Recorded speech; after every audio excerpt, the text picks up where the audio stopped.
This is BBC Essex. Morning to you. Interesting report for you. A new report published this morning in the British Medical Journal indicates teenagers who try e-cigarettes may then move on to smoking tobacco. Figures suggest there are 200,000 tobacco smokers in Essex. That's a falling trend, but the highest rates were in Thurrock, with 21% of people smoking. So how worrying is that teenagers who vape are 4 times as likely to start smoking conventional tobacco cigarettes more than non-smokers? Professor Mark Connor is a social psychologist from the University of Leeds who led the research. Mark, good morning to you. Good morning. Were you surprised by this? Yes, I think we were. So, we went in to survey this group of 13 to 14-year-olds, thinking that very few of them would use e-cigarettes and not thinking that e-cigarettes would be related to going on to try normal cigarettes. Because that was what it was sold as a replacement. If you couldn't pack in, you try this. It was sold as you could get rid of nicotine and get into vaping and e-cigarettes, and it would be fine. But that you're suggesting this would suggest that it's actually the other way for youngsters. Yeah, I think it's worth sort of distinguishing between adult smokers and then adolescents who haven't started smoking. So in adults, yes, I think vaping can be a really useful way to help them either cut down on cigarettes or even quit cigarettes and replace it with vaping. In adolescents, where they've not tried smoking yet, then our research is showing this slightly worrying trend that if you try e-cigarettes, you're more likely to go on to try normal cigarettes. It's quite alarming, really, isn't it? Because that's the complete opposite of what we want.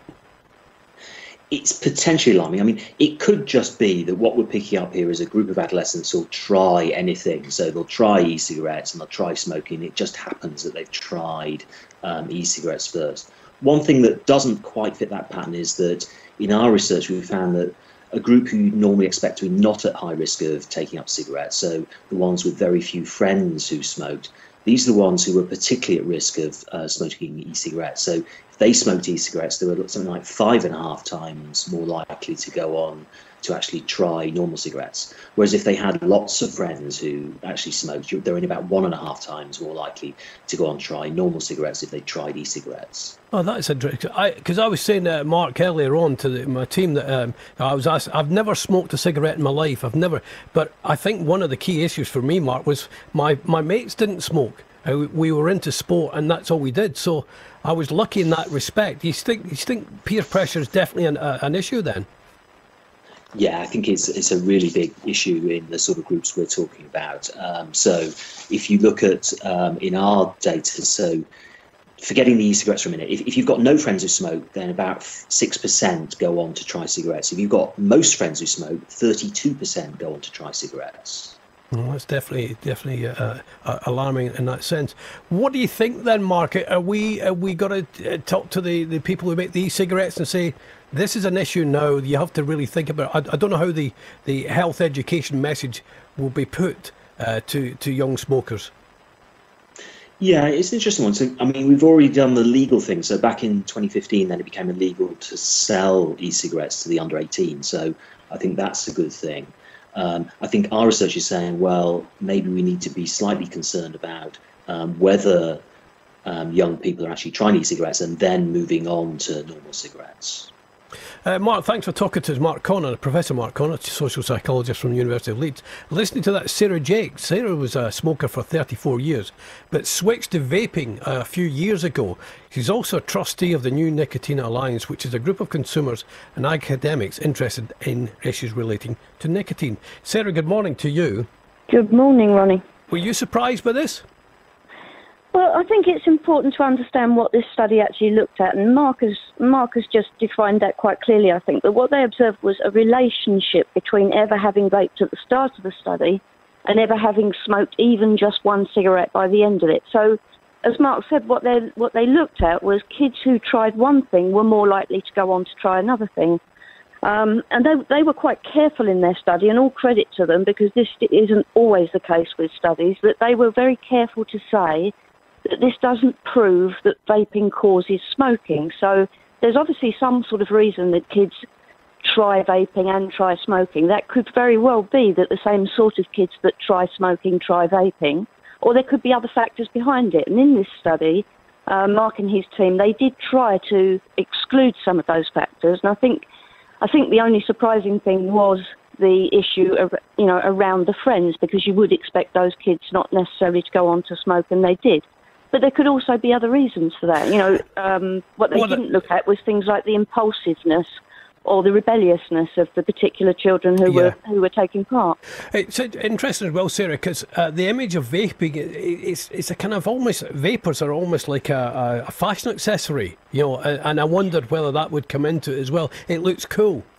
Well, I think kids are interested in anything that's new, and especially if it's kind of gadgety, but e-cigarettes have been around 10 years now, and I very much doubt that me at the age of 52 look particularly cool to them.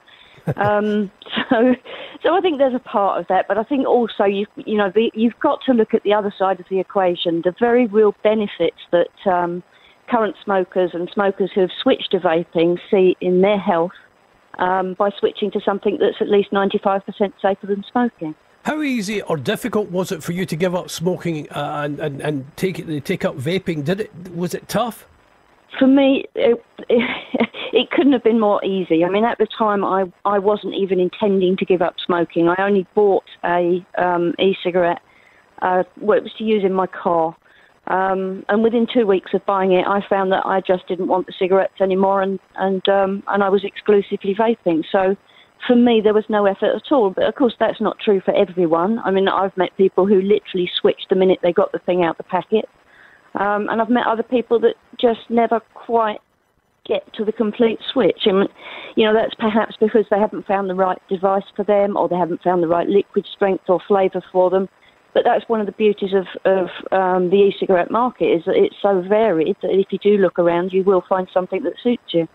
The research about vaping is still ongoing, as we're talking about this morning. Does it concern you that maybe further down the road we find out that vaping isn't as safe as everybody said it was? Well, we know a lot already, just from toxicology studies of the aerosol from vapour, that it is substantially safer than smoking. What we haven't got is long-term science, so the long-term effects of inhalation, perhaps over decades, if people vape for decades. So it's important that we take that into account, but it's unlikely that any harmful effects that do emerge are going to be anything like smoking, by orders of magnitude lower. Sarah, great to talk to you. Sarah Jakes, smoker for 34 years, and also trustee of the New Nicotine Alliance, which is a group of consumers and academics interested in relating to nicotine.